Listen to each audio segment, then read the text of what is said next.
kita bisa lihat di sini bahwa di dalam 1 Timotius ini, nah ini ya, konsep ini harus kita lihat. Hormat dan kemuliaan bagi raja segala zaman, Allah yang kekal, yang tak nampak, yang esa. Jadi dalam para apologi itu menurut saya terlalu sabar Tuhan itu. Tuhan Yesus terlalu sabar dengan mereka. Karena kadang-kadang ada yang terlalu pinter banget tuh. Terlalu pinter banget. Dia mengurai tentang Yesus terlalu pinter banget.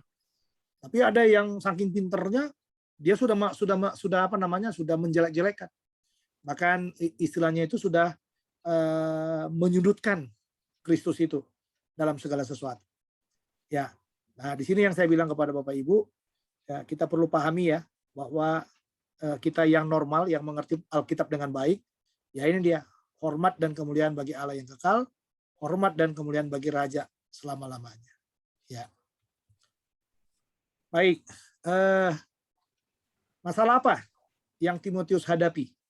Jadi kalau saudara melihat kan, Timotius ini dengan Paulus itu kan sangat dekat, bapak rohani dan anak rohani.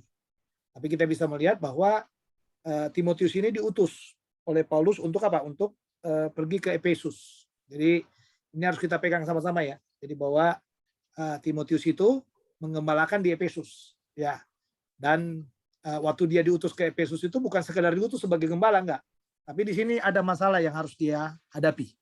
Ada masalah yang harus dia selesaikan. Nah, ini masalah-masalahnya. Ya, ini masalah-masalahnya. Masalah yang pertama adalah perut yang lemah atau perut yang lapar. Ya, dia berhadapan dengan orang-orang yang seperti ini di Efesus. Ya, lalu yang kedua adalah orang memandang dia rendah. Nah, itu makanya Paulus tadi kalau saudara baca, sempat saudara baca 1-2 Timotius yang saya tugaskan tadi, ada kalimat di sana bilang kan, janganlah seorang pun menganggap engkau rendah karena engkau muda. Nah, jadi kadang-kadang hamba Tuhan itu sering direndahkan gitu ya, direndahkan. Ini saya pakai contoh ini, ada satu gereja baru memilih satu bendahara. Cuman karena bendahara ini kepercayaan dari ownernya gereja itu, lalu diangkat jadi bendahara yang memegang uang. Ya, lalu datang jemaat yang senior kepada dia, jemaat senior dan mungkin pernah pengurus. Dia katakan gini, kamu udah berapa tahun di gereja ini? Kok kamu cepat banget sih, katanya gitu. Nah ini, jadi kadang-kadang kalau Tuhan mempercaya kita itu, kadang-kadang orang selalu menganggap kita itu rendah, gitu. Nah, makanya dikatakan sana orang yang memandang dia rendah. Ini persoalan juga ini, ya dalam jemaat ini, ya dalam jemaat di Efesus itu. Yang kedua adalah guru-guru sesat, ya guru-guru sesat itu ya, guru-guru sesat yang ingin mencoba menjadi kaya dari pengajarannya. Nah ini guru-guru sesat yang ingin mencoba menjadi kaya. Jadi Timotius itu mengajar, tapi ada yang mencari kekayaan dari pengajaran-pengajaran. Lalu ada juga yang di sini perempuan mencoba mengajar di gereja. Jadi memang di gereja mula-mula itu kan peran wanita itu kan sangat dibatasi ya, sangat dibatasi tanda petik, ya sangat dibatasi. Dibatasinya bukan dibatasi nggak boleh melayani, enggak, tapi ada pelayanan-pelayanan tertentu yang wanita tidak boleh melayani. Nah, termasuk format dalam ibadah. Nanti kalau saudara membaca di dalam 1 Timotius 2 tadi ya, 1 Timotius 2 itu format dalam ibadah itu bisa kita lihat luar biasa sekali tuh Paulus di sana. Ya, menekankan ya bagaimana seharusnya perempuan beribadah. Nah, ini penting ya Bapak Ibu ya. Bagaimana seharusnya perempuan beribadah. Jadi seharusnya perempuan itu dikatakan apa? Menudungi rambutnya gitu. Menudungi rambutnya ya. Lalu dan dilarang tidak terlalu banyak berbicara di dalam gereja ya.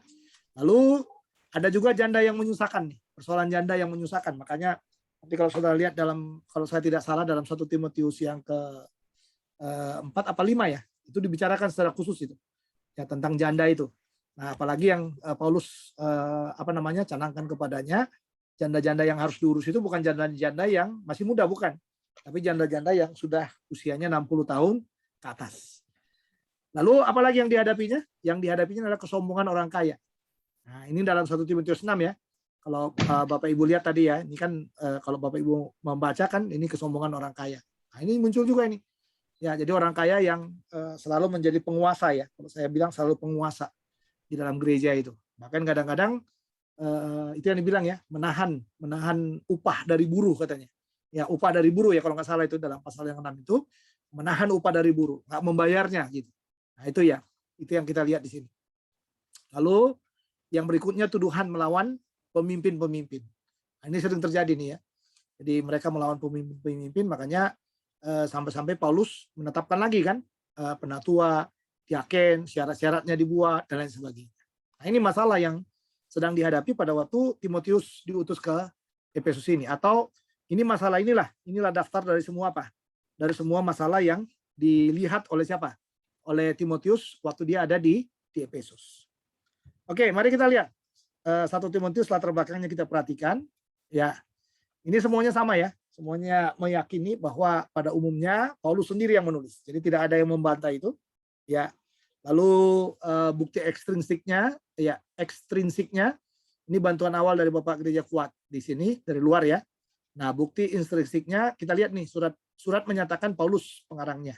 Coba kita lihat dalam 1 Timotius 1 ayat yang pertama ya. 1 Timotius 1 ayat yang pertama. Coba kita perhatikan bersama-sama.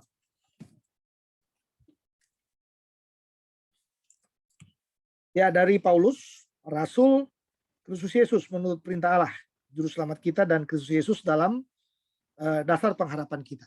Jadi kita bisa lihat di sana ya. Jadi ada kata dari Paulus, Rasul Kristus Yesus menurut perintah Allah. Jadi ini selalu ya, Paulus itu selalu ya. Jadi saudara nggak usah asing dengan teologinya Paulus, karena Paulus itu selalu dalam surat-suratnya menyatakan bahwa kerasulannnya itu bukan karena kehendaknya dia sendiri ya, tapi itu karena perintah daripada Allah ya, Juru Selamat kita dan Kristus Yesus dasar pengharapan kita. Ya, jadi kepada Timotius anakku yang sah di dalam iman, kasih karunia rahmat dan damai sejahtera menyertai kamu. Jadi ini saudara ya, surat ini menyatakan pengarangnya Paulus. Lalu dia mengandung tipe karakter surat Paulus. Pengertian panggilan Tuhan, penggunaan nama pribadi, penekanan doktrin Paulus. Nah, di sini kita bisa lihat semuanya, ya. Iya. Nah, tanggal dan penulisannya seharusnya beberapa waktu sesudah Paulus dibebaskan dari hukuman penjara Roma. Yang pertama kali ya, ini kira-kira tahun 62 dan sesaat sebelum penahanan ulang dan hukuman penjara yang terakhir. Dia tulis ini. Ya, lalu Paulus mungkin meninggal pada 68 AD. Nah, jadi 1 Timotius mungkin keluar tidak lebih awal dari tahun 62 itu. Ya, tahun 62 itu. Penerimanya. Nah, ini dalam ayat 2 tadi ya. Kepada dikatakan Timotius yang penerima. Ya, jadi ini ada kata di sini kepada Timotius, anakku. Nah, ini kata kunci, anakku yang sah di dalam iman. Ya. Jadi yang sah dalam iman, kasih karunia rahmat itu ya. Jadi kita lihat di sana, yang berarti kalau dibilang Timotius itu artinya menghormati Tuhan itu artinya. Atau diterima oleh Tuhan. Jadi kalau saudara ngasih anak nama Timotius, menghormati Tuhan atau diterima oleh Tuhan. Nah, Timotius ini adalah penduduk dari Listra. Ini sebuah kota di Listra dalam provinsi apa? Roma di Galatia ya. Nah, ayahnya ini seorang Yunani ayahnya. Ibunya Yahudi dengan nama Yunike. Ya, ini kita bisa lihat dalam 2 Timotius 1 ayat 5 ya. Saya baca buat saudara dalam 2 Timotius 1. Ya, ayat yang kelima. Di sana dikatakan sebab aku teringat akan imanmu yang tulus ikhlas, yaitu iman yang pertama-tama hidup di dalam nenekmu Luis dan di dalam ibumu Eunike yang aku yakin hidup juga di dalam dirimu. Jadi saudara lihat sana ya, kata kunci iman itu dipakai itu ya, anakku yang sah dalam iman. Lalu berkembang lagi dia bicarakan iman. Semua pembicaraan yang berkaitan dengan iman itu dia selalu kaitkan dengan Timotius. Ya. Nah, lalu dikatakan di sana salah satu dari buah pertobatan Paulus ketika Paulus di Listra dalam perjalanan misinya yang pertama. Nah, ini dalam Kisah Rasul 14, nanti saudara baca ayat yang ke-8 sampai 20. Nah, dia bertemu dengan Timotius di sini. Ya, bertemu dengan Timotius di sini. Nah, lalu lihat di sana Paulus memanggil Timotius sebagai apa? Anak yang terkasih dan beriman dalam Tuhan. Nah, ini nama-nama yang dia pakai ya untuk Timotius itu. Lalu dia sebut juga sebagai rekan kerja ya dalam Roma pasal 16 ayat 21 dan juga 1 Tesalonika 3 ayat 2 ya sebagai rekan kerjanya. Oke, peristiwa dan tempat penulisannya ketika bertemu pengurus gereja Efesus di Miletus, Paulus mengingatkan bahwa gereja akan diganggu oleh pengajaran sesat dari beberapa orang di antara kamu. Ini perpisahannya dia ya dengan para penatua di Efesus yang sekarang digembalakan oleh Timotius itu. Nah, dulu dia sudah mengingatkan tuh, Paulus sudah mengingatkan Makanya bagus sekali itu ya, nubuatan daripada Paulus itu sangat tajam sekali dan memang terjadi kita lihat sana. Ya, terjadi ya. Nah, lalu setelah Paulus bebas dari hukuman penjara Roma, yang pertama dia dan Timotius membuat apa? Membuat jalannya ke Makedonia. Ya. Lalu mereka berhenti di Efesus dalam perjalanan. Di sana Paulus menemukan pengajaran sesat dalam proses apa? Merusak gereja. Nah, makanya dikatakan di 1 Timotius itu, mari kita lihat dulu ya. 1 Timotius 1 ayat 19 sampai 20. Ya. 1 Timotius 1 ayat 19 sampai 20. Beberapa orang telah menolak hati nurani yang murni karena hati nurani yang murni dan karena itu kandaslah imam mereka. Di antaranya Himenius dan Alexander yang telah kuserahkan kepada iblis supaya jerah mereka menghujat. Nah, jadi kita lihat di sini ya. Jadi Paulus mengusirkan 2 orang yang bernama Himenius dan Alexander. Nah, ini orang-orang penting juga ini di gereja tadinya. Ya, tapi dikucilkan dia. Karena apa? Karena itu tadi menolak hati nurani yang murni katanya. Ya, jadi memang hati nurani itu perlu ya, saudara ya. Hati nurani itu masih terus berbicara dalam diri kita. Jadi kita nggak bisa menolak hati nurani itu karena memang hati nurani itu tempat Tuhan berbicara kepada kita. Ya, dia mungkin nggak langsung ngomong gitu, nggak langsung suara yang kencang gitu, enggak. Tapi ada saja semacam warning kah, semacam apakah yang dia buat untuk apa? Mengingatkan kita ya akan banyak hal yang terjadi di dalam hidup kita ke depan itu. Nah, tapi ternyata Himenius dan Alexander ini menolak itu. Nah, karena menolak itulah dikatakan kandaslah imannya. Lalu yang kedua, meninggalkan Timotius untuk memimpin di Efesus untuk bertindak sebagai apa? Wakilnya. Nah, ini yang dibilang delegasi kerasulan itu. Untuk menghentikan apa? Pengaruh dari pengajaran sesat. Dalam ayat yang ketiga ya. Ya, ketika aku hendak meneruskan perjalananku ke wilayah Makedonia, aku telah mendesak engkau supaya engkau tinggal di Efesus dan menasihatkan orang-orang tertentu agar mereka jangan mengajarkan ajaran lain. Oke. Lalu di Makedonia, dia menulis surat rasul yang pertama untuk mendukung dan mengesahkan Timotius untuk meneruskan apa? Tugasnya ya, tugasnya. Oke, ini dia ada di Makedonia waktu itu. Ya. Lalu dari Efesus ya. Jadi ada dari Efesus ini dia menulis ya untuk Titus ya. Jadi untuk Titus dia juga menulis dari Efesus. Nah, kita melihat di sini bahwa di sini ternyata di Efesus ini ada patung dewa sungai ya, Maender di Miletus dikatanya, di mana Paulus mengucapkan perpisahan kepada pengurus gereja dari Efesus. Ya, ini dalam Kisah Rasul 20 ayat 17. Ini ada patung dewa katanya di sini. Nah, patung dewanya kayak gini nih. Ya, bisa Bapak Ibu lihat ya, patung dewanya seperti ini. Nah, lalu di Efesus juga ada dikatakan ada teater di Efesus. Dari atas deretan bertingkat ya menunjukkan panjang jalan lurus ya Arkadia yang terkenal dalam apa jarak ke pelabuhan kuno sejak bertimbun ya sampai lumpur katanya. Nah, ini Arkadianya dia. Jadi zaman dulu itu Efesus itu ya udah sangat megah sekali, apalagi gereja di Efesus itu. Ya makanya kalau sudah melihat di zaman apa namanya? Di zaman modern sekarang ya sempat mau diambil itu gerejanya. Sama orang-orang muslim yang ada di Turki ya sempat mau diambil waktu itu. Tapi apa namanya pemerintah Turki menjadikan ini menjadi museum ya, menjadi bangunan yang apa namanya bangunan yang menjadi apa namanya itu fakta sejarah ya, fakta-fakta sejarah. Makanya kepada saudara saya katakan ya, jadi kalau saudara diberi kesempatan oleh Tuhan untuk berziarah, jangan hanya pergi ke Israel, tapi saudara juga harus pergi ke Turki ya untuk melihat 7 gereja itu. Ya, 7 gereja itu ya.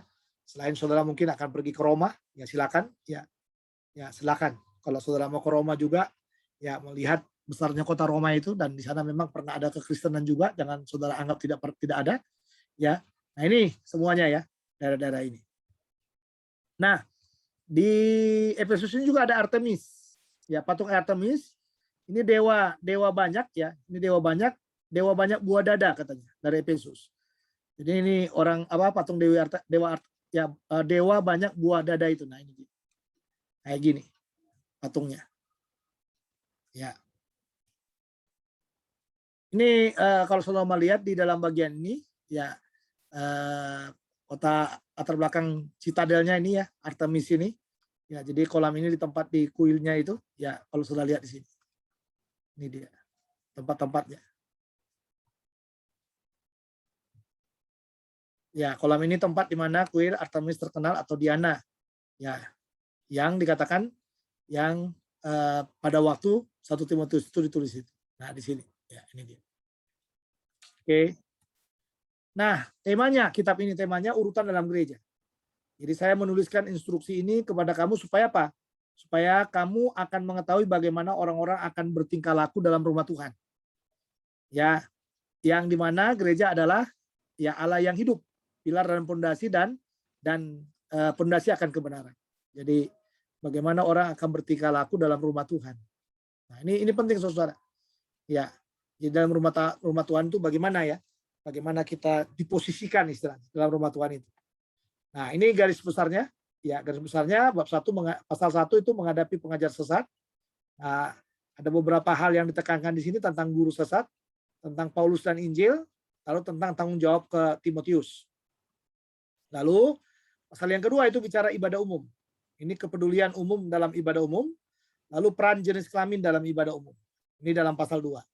Dalam pasal 3 ini bicara kepemimpinan, kualifikasi dari pengawas dan majelis gereja. Ya. Lalu pasal 4 instruksi untuk Timotius, peringatan terhadap guru sesat. Lalu perhatikan cara hidupmu dan doktrinmu dengan teliti, ya. Lalu pasal yang kelima perlakuan berbagai macam grup katanya. Perlakuan janda-janda, para tua-tua dan juga budak, ya.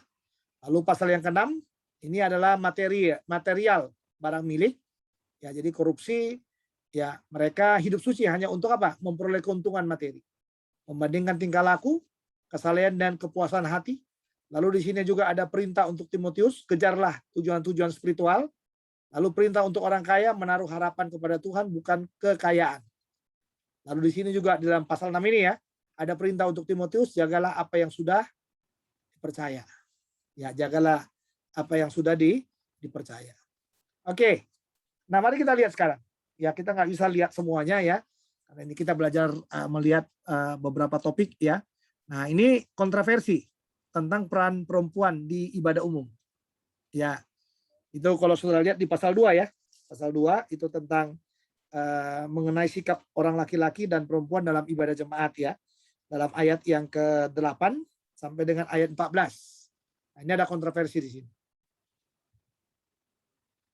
Nah, lihat di sini, hindari 2 ekstrim. Jadi kita harus menghindari 2 ekstrim ini. Jadi kalau saudara melihat pengajaran satu kontroversi tentang perempuan ini, Anda harus menghindari 2 ekstrim ini. Yang pertama adalah ajaran literal. Ya, ajaran literal yang dikatakan apa? Menobatkan kebenaran dan kebudayaan. Jadi maksudnya Alkitab ini benar, ya. Lalu kebudayaan zaman itu memang di zaman itu tidak diizinkan ya seorang wanita berbicara di depan laki-laki. Makanya dibilang ajaran literal. Literal itu sebagaimana yang dimaksudkan oleh teks ya dalam 1 Timotius pasal 2 itu. Nah, makanya dikatakan laki-laki harus selalu menadakan tangan yang suci ketika berdoa. Perempuan seharusnya tidak pernah ya mengepang rambutnya atau memakai perhiasan. Nah, makanya dikatakan ajaran literal itu menobatkan atau menyatukan kebenaran dan kebudayaan. Ya, pasal 2, 11, 12 tidak dalam keadaan apapun perempuan bisa mengajar laki-laki. Ya. Nah, ajaran liberal membubarkan. Jadi dia menobatkan di sini ini membubarkan. Ya, kebenaran versus apa? Kebudayaan. Segala hal dalam bab ini ketinggalan zaman dan tidak berlaku. Hanya peraturan sementara untuk apa? Menjawab situasi yang ada. Nah, tadi kita diminta hindari 2 ekstrim ini. Jadi kalau saudara mau membahas 1 Timotius 2 itu tentang peran perempuan dalam ibadah, kita harus menghindari 2 ini. Ya, menghindari 2 ini. Oke, lalu yang berikutnya adalah, mari kita lihat perbedaan antara kebudayaan dan kebenaran itu bagaimana. Nah, ini dia. Kebudayaan itu berubah-ubah. Ya. Jadi kalau saudara melihat, kalau dulu kalau kita ikuti ya, dulu kan harus tutup rambut ya. Wanita juga nggak boleh mengepang-epang rambut. Ya, sekarang kan ya bukan hanya wanita saja, laki-laki juga udah mulai aneh tuh. Ya, udah mulai aneh. Saya pergi ke satu pasar ya di Cakung sini. Ya, saya ketemu itu. Tiba-tiba saya lihat semua laki-laki rambutnya udah coklat semua di atas. Coklat muda itu ya, kayak dipirangin gitu. Ya, saya heran. Ini kenapa kayak gini semua di pasar gitu ya. Nah, jadi kita bisa melihat bahwa kebudayaan itu berubah-ubah. Orang nggak akan senang ya. Coba Anda perhatikan ya. Kecuali dia wanita yang memang benar-benar menghargai ya, menghargai rambutnya. Wanita-wanita itu ya berubah-berubah juga ya. Kadang-kadang rambutnya dipanjangin, kadang-kadang dipendekin, kadang-kadang dicat, kadang-kadang disemir, kadang-kadang diapain. Ya.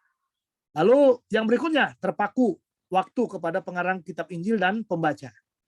Jadi kebudayaan itu terpaku waktu kepada pengarang Injil dan pembaca atau ada rentang waktu gitu ya. Lalu yang berikutnya dikatakan menyediakan detail analisis. Nah, ini juga ya dia menyediakan detail analisisnya. Lalu ada lagi apa? Konkret dan spesifik. Ini kebudayaan itu seperti itu. Jadi dia konkret tapi spesifik. Nah, tapi di sini harus diingat dia berubah-berubah. Nah, kebenaran itu apa? Kebenaran itu tidak dapat berubah. Jadi apa yang dicatat dalam Alkitab itu sebenarnya kita harus sadar nggak dapat berubah. Ya. Lalu dikatakan juga tanpa perhitungan apa? Tanpa perhitungan waktu. Ya, tanpa perhitungan waktu.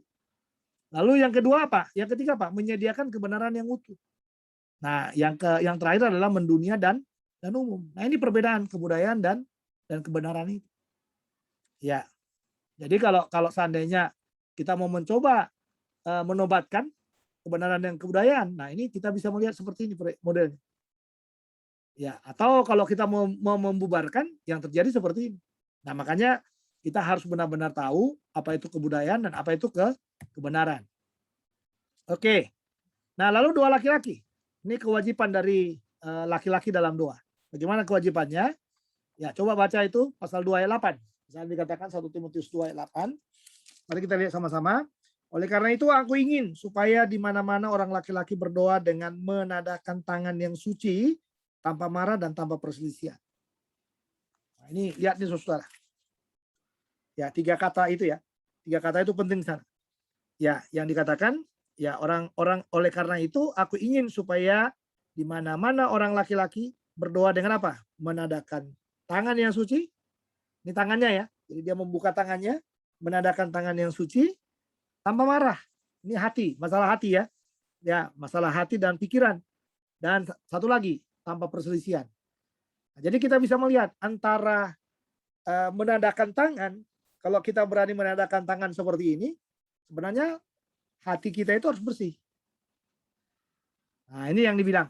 Kalau laki-laki berdoa itu seperti itu. Jadi kalau dia mengangkat tangannya seperti ini, berarti hatinya dia itu harus bersih. Oke. Nah, ini dikatakan kalau kebudayaan postur tubuh mereka waktu berdoa bagaimana? Nah, ini kan. Kan di sini Alkitab bilang, kebenaran bilang hanya menadahkan tangan dan melihat hati kan. Tapi di sini sekarang banyak peraturan susah. Ya, berdoa, berdiri, berlutut, duduk, tepuk tangan atau mengangkat lengan. Nah, ini kebudayaan seperti itu. Kebudayaan yang muncul. Ini bukan kebudayaan yang di luar di luar gereja bukan, tapi ini kebudayaan dalam gereja. Maksudnya kebudayaan itu bicara kebiasaan ya. Kebiasaan-kebiasaan yang muncul di dalam gereja. Nah, lihat sana. Kalau kebenaran bagaimana? Selalu dan dimanapun orang laki-laki berdoa dalam apa? Kekudusan dan cinta tadi. Dan kasih tadi. Ya, ada kekudusannya. Ya, kekudusan dan kasih tadi. Nah, sekarang kita lihat. Dandanan perempuan bagaimana? Ayat 9-10. Ya, coba kita lihat. Demikian juga hendaknya perempuan. Hendaklah ia berdandan dengan pantas, dengan sopan dan sederhana. Rambutnya jangan berkepang-kepang. Jangan memakai emas atau mutiara ataupun pakaian-pakaian yang mahal. Tetapi hendaklah ia berdandan dengan perbuatan baik seperti yang layak bagi perempuan yang beribadah. Nah, ini dia lihat sana ya. Pakaiannya bagaimana dikatakan? Ya, pakaian sopan, harus sopan saudara. Nah, sekarang zaman modern saudara lihat aja orang ke gereja gimana. Ya, Anda perhatikan tuh kalau duduk di gereja itu masih sopan nggak? Ya. Hanya mungkin gereja-gereja yang gereja-gereja Protestan yang masih ada budayanya, nah itu yang benar-benar kan. Ya, wanita-wanitanya masih pakai kebaya, pakai songket ke gereja gitu ya. Tapi kalau gereja-gereja modern sekarang, ya I can see, you can see. Nah, itu dia. Ya, saya lihat kau lihat katanya gitu. Nah, seperti itu. Model pakaiannya Anda bisa perhatikan dengan baik. Nah, makanya dandanan perempuan itu kalau ke gereja itu ya pakaiannya harus sopan. Nah, sopan itu maksudnya bagaimana saudara? Sopan itu adalah tidak menggugah perhatian orang yang pada akhirnya berfokus kepada dia. Nah, itu namanya sopan. Ya, jadi kalau orang datang ke gereja, ya kalau dia sopan dia tidak menjadi apa? Tidak menjadi perhatian khusus di sana, tidak. Tapi justru kalau kita datang ke gereja itu perhatian orang itu harus kepada Kristus. yang hadir dalam ibadah itu gitu loh. Nah, dengan kita sudah berbeda dandanannya, ya namanya manusia itu ya, ya dia punya mata, dia melihat dan nanti fokusnya akan ke situ. Jangan salahkan dia akan mengamati saudara. Ya, karena nanti kadang-kadang kita bilang kan salahnya dia, kenapa dia lihat dan lain sebagainya. Tapi ya nggak bisa kita bilang seperti itu. Karena memang kita yang memancing ya, memancing perhatian orang. Oke, lalu tata rambutnya juga ya. Yang dibilang tata rambutnya ya jangan dikepang-kepang itu. Ya, maksudnya jangan dikepang-kepang ini saya bisa definisikan kalau dalam konteks modern itu ya jangan kita harus apa namanya? Apa namanya itu bonding ya harus di apa itu di steam ya, di steam harus diapain dan lain sebagainya. Ya, ini tata rambutnya. Nah, lalu perhiasan dikatakan ya. Ya, makanya dikatakan demikian juga hendaknya perempuan hendaklah ia berdandan dengan pantas, dengan sopan dan sederhana. Rambutnya jangan berkepang-kepang. Jangan memakai emas dan mutiara ataupun pakaian yang mahal-mahal. Nah, ini dia. Jadi ini yang diminta dari kita. Jadi pakaian, rambut, perhiasan nih. Hati-hati perempuan-perempuan. Dan perempuan itu harus rapi. Nah, ini ya Bapak Ibu ya. Jadi kalau saya bilang, kalau dalam konteks sekarang saya bilang, kalau wanita itu pergi ke gereja itu berpakaianlah dengan pantas dan jangan buat dirimu menjadi perhatian orang. Nah, itu kata kuncinya. Nah, nggak perlu kan menjadi perhatian orang. Ya. Ya. Oke. Ini yang kedua, kebudayaan katanya. Kebiasaan, pakaian, tata rambut, dan perhiasan mereka mungkin bermacam-macam menurut kebudayaan mereka. Ya kan? Coba lihat kalau wanita ya. Memang dia nggak pakai yang mahal-mahal mungkin. Nggak. Dia hanya pakai aksesoris yang kelihatan ada bergelantungan di dalam di leher, bergelantungan di kuping, mungkin seperti itu ya. Atau di tangannya gitu. Mungkin nggak pakai emas, tapi pakai budaya-budaya apa namanya? Perhiasan budaya gitu ya, tapi tetap aja dikatakan sana. Ya, kebenaran selalu dan dimanapun perempuan harus mendandani diri mereka sendiri dengan apa? Kesederhanaan, kesusilaan, kesopanan dan perbuatan baik. Ya, jadi itu yang saya bilang tadi ya. Jadi jangan sampai bahan perhatian. Oke, nah ini ada kepatuhan lagi ya. Pasal 2 11-12 coba kita lihat. Seharusnya lah perempuan berdiam diri dan menerima ajaran dengan patuh. Aku tidak mengizinkan perempuan mengajar dan juga tidak mengizinkannya memerintah laki-laki. Hendaklah ia berdiam diri. Nah, ini jelas nih Saudara. Ya, ini hubungan wanita dengan apa? Dengan laki-laki. Ya, ayat pasal 2 ayat 11-12 ya. Apa yang dilakukan wanita? Dikatakan dalam bagian apa? Ya, peran wanita dalam penyembahan berhala dan lembaga ketuhanan kuno dan modern ini. Ya. Ini seharusnya perempuan berdiam diri dan menerima ajaran dengan patuh. Aku tidak mengizinkan katanya. Ya, perempuan mengajar dan juga tidak mengizinkannya memerintah laki-laki. Hendaklah ia berdiam diri. Nah, ini yang susah ya, Saudara, bagi wanita-wanita itu kan berdiam diri itu susah. Ya. Harus kita sadari, saya tidak menyudutkan enggak ya. Tapi yang terjadi selalu seperti ini. Ya, yang terjadi gini, coba perhatikan ya. Istri-istri kita di rumah perhatikan. Paling nggak bisa berdiam diri. Karena Adam yang pertama dijadikan, kemudian barulah Hawa. Lagi pula bukan Adam yang tergoda, melainkan perempuan itulah yang tergoda dan jatuh ke dalam dosa. Tapi perempuan akan diselamatkan karena ia melahirkan anak. Asal ia bertekun dalam iman dan kasih dan pengudusan dengan segala apa? Kesederhanaan. Ya. Saya nggak tahu dalam konteks ini ya aku tidak mengizinkan perempuan ya mengajar ya dan juga tidak mengizinkannya memerintah laki-laki. Ya kalau dilihat dari konteks Efesus mungkin benar juga ya. Karena memang di sana sangat dominan wanita zaman itu. Ya. Tapi ya sekarang pikiran kita adalah bagaimana dengan konteks sekarang, apakah kita akan membubarkan ini? Ya. Jadi apakah kita membubarkannya atau ya kita mulai menempatkannya pada porsi yang sesungguhnya. Jadi dalam arti kita tidak seketat di konteks budaya awal itu ya, tetapi ya kita harus tetap menjaga ya bagaimanapun laki-laki itu harus lebih dominan daripada perempuan. Ya, tapi sekarang kan kita bisa lihat ya Saudara ya. Kita bisa lihat ya wanita-wanita juga sudah banyak jadi pendeta kan. Anda bisa lihat itu. Ya, kita yang di gereja-gereja Protestan itu hampir banyak sekali saya lihat wanita-wanita jadi pendeta. Saya beberapa kali khotbah di gereja Protestan itu, saya bisa melihat tuh beberapa wanita yang menjadi pendetanya. Saya rasa cukup kuat dia, cukup gagah dia. Ya, menghadapi majelis-majelis yang mungkin gereja-gereja apa namanya, gereja-gereja Protestan yang lama juga yang memang sangat ekstrim, ya sangat ekstrim. Ya, tapi ya itu dia. Kita bisa melihat di sana bahwa wanita itu menjadi terbentuk di sana, ya dengan adanya laki-laki itu. Oke, kepatuhan wanita dikatakan di sana, kebudayaan belajar berdiam diri, tidak diizinkan untuk mengajar, itu kebudayaan di zaman itu. Ya kebiasaannya ya. Nah, kalau kebenaran penuh kepatuhan, tidak mengajar atau memerintah melebihi laki-laki dalam konteks di dalam gereja lokal. Nah, ini mungkin yang kita harus lakukan, penuh kepatuhan. Jadi kalau masih ada laki-laki, ya utamakan aja laki-laki. Makanya tidak mengajar atau memerintah melebihi laki-laki dalam konteks di dalam gereja lokal kita sekarang ini. Ya, jadi jangan sampai melebihi, porsinya dia nggak boleh lebih dari laki-laki. Ya, oke. Lalu di dalam bagian ini dikatakan lagi ya, kesunyian versus mengajar katanya. Kepatuhan diekspresikan dalam berbagai macam cara dalam kebudayaan yang berbeda. Jadi kepatuhan tidak perlu diekspresikan dengan apa? Dengan berdiam diri. Wah, Alkitab bilang perempuan nggak boleh bicara, katanya. Dia berdiam diri. Ya, textbook banget dia, literal banget gitu. Nah, itu yang tadi bilang kan.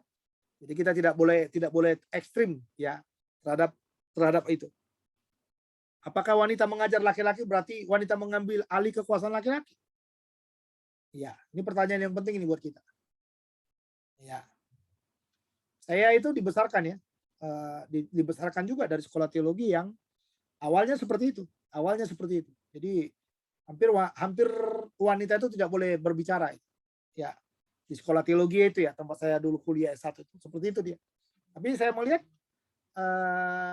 foundernya pun, kalau kita melihat ya foundernya pun, ya akhirnya digantikan oleh wanita, ya oleh wanita. Ibu itu sudah meninggal sekarang juga.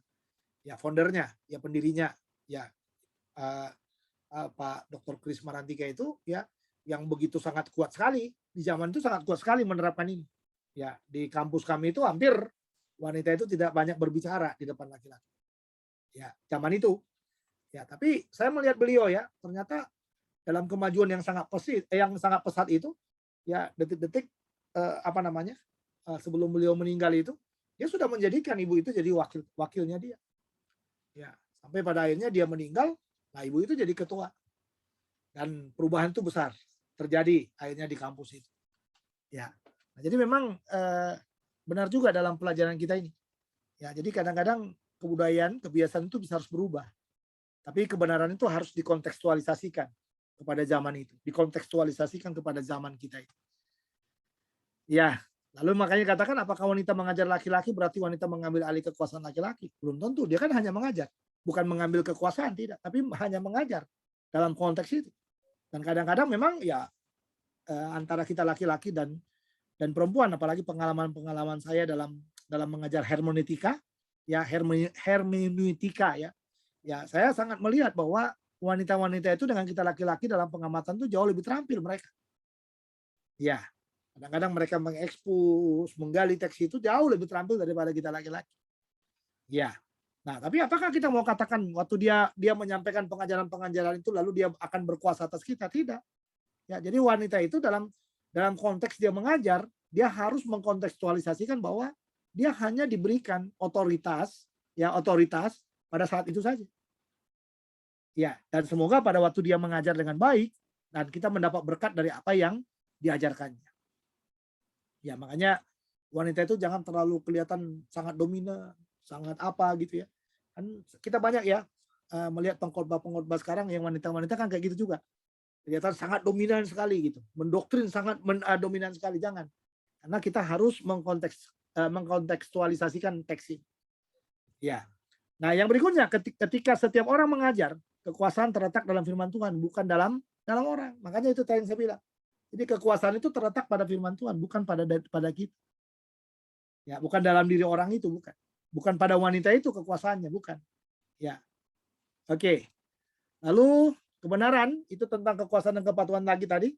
Nah, dasar dari kepatuhan manusia jatuh dalam dosa. Ini pasal 2 ayat 14.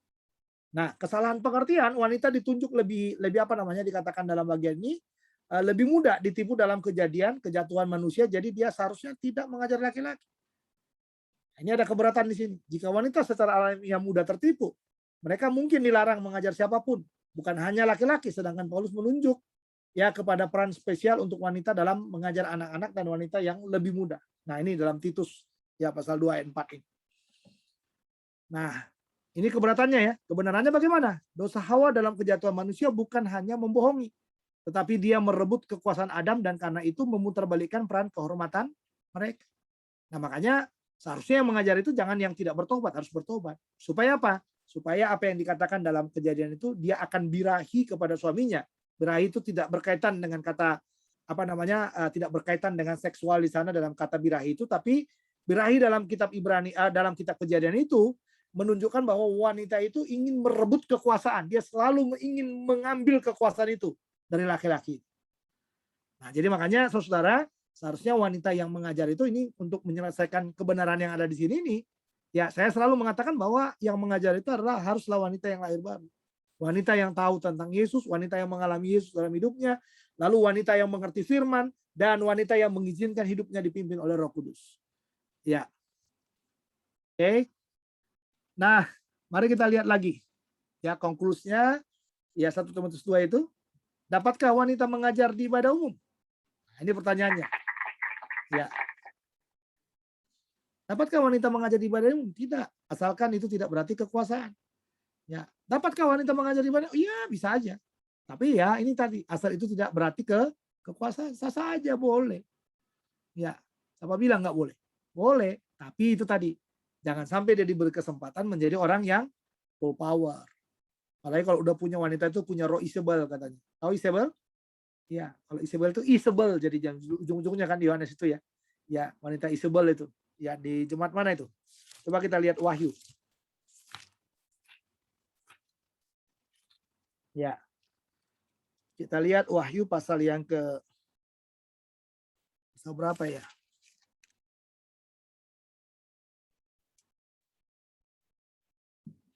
Sebentar.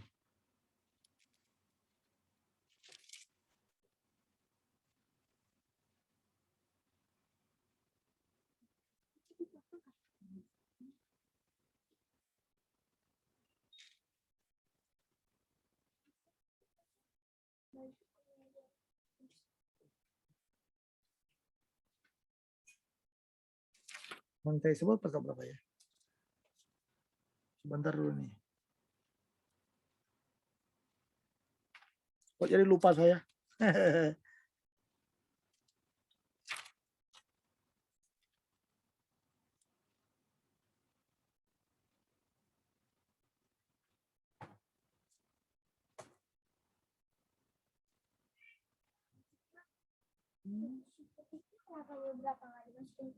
Masukin lah saya.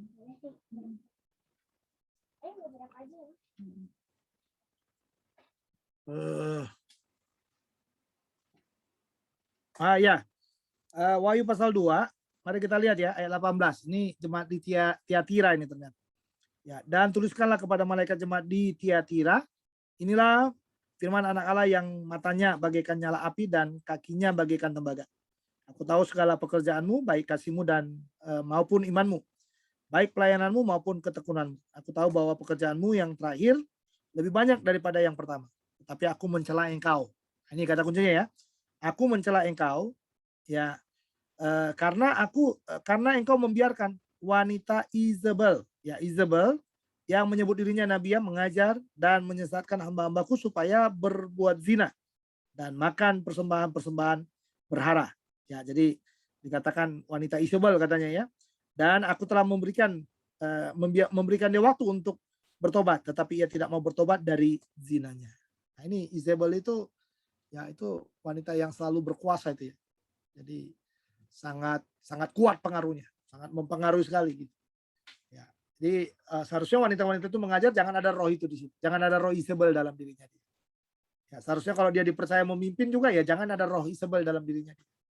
Nah, makanya bagi saya kalau wanita itu menjadi apa namanya? Menjadi orang pertama ya. Orang pertama dalam gereja, apalagi kalau gereja Protestan ya. Saran saya ini sebaiknya dia tidak perlu menjadi apa? Ketua majelis. Ya, ketua organisasi. Boleh dia jadi ketua pelayanan rohani, jadi pendeta yang melayani rohani, tapi dia tidak menjadi ketua majelis yang punya full power, yang artinya semua laki-laki ya harus tunduk kepada dia. Nah, ini jadi masalah nanti. Ya. Oke. Lalu kehidupan dan tata tertib dalam gereja. Ini bagi yang berikut yang mau kita lihat ya, kehidupan dan tata tertib dalam gereja. Nah, ini sifat-sifat yang harus dimiliki katanya. Ya, jadi tak bercacat, reputasi baik, ya baik dengan orang luar. Ya, ini tadi penilik ya, penilik jemaat, lalu majelis ya, majelis. Jadi kalau bilang majelis itu penilik jemaat ya, dan diaken kalau nggak salah ya, penilik jemaat dan diaken. Nah, ini tak bercacat, reputasi baik dengan orang luar, ya dihormati. Nah, ini sama-sama ini. Maksudnya 1 Timotius 3 itu sudah digabungkan ya. Di dalam bagian ini sudah digabungkan. Jadi kita sudah melihatnya secara apa namanya? Secara umum ya. Secara itu sudah kita lihat logika berpikirnya daripada teks itu. Nah, ini tentang ini tadi ya, reputasi umumnya. Jadi kalau ada orang mau jadi dalam 1 Timotius 3 ya, coba lihat di sana. Ya, dalam 1 Timotius 3 itu. Ya, ini syarat-syarat penilik ya, penilik jemaat, lalu syarat-syarat jadi diaken. Ya. Nah, atau diaken itu bisa dibilang majelis, kalau ini penilik jemaat, ya ini bisa dibilang para penatua ya, penatua dan diaken. Nah, tak bercacat, lalu reputasi baik dengan orang luar, dihormati ya, dihormati. Nah, ini kehidupan keluarga. Jika sudah menikah, punya 1 istri. Ya, punya 1 istri. Nah, yang berikutnya dikatakan istri harus patut dihormati ya. Bukan pendendam, tetapi berkepala dingin dan bisa dipercaya dalam segala hal. Ya. Lalu yang berikutnya dikatakan melihat anak-anaknya patuh juga. Ya, jadi jangan sampai anak-anaknya nggak patuh ya. Ya, bapaknya jadi pendeta, bapaknya jadi majelis, anaknya jadi preman gitu. Wah, itu bahaya sekali, Saudara. Ya. Iya, jadi makanya ada orang bilang ya, dulu ada keluarga pendeta dulu bilang gini.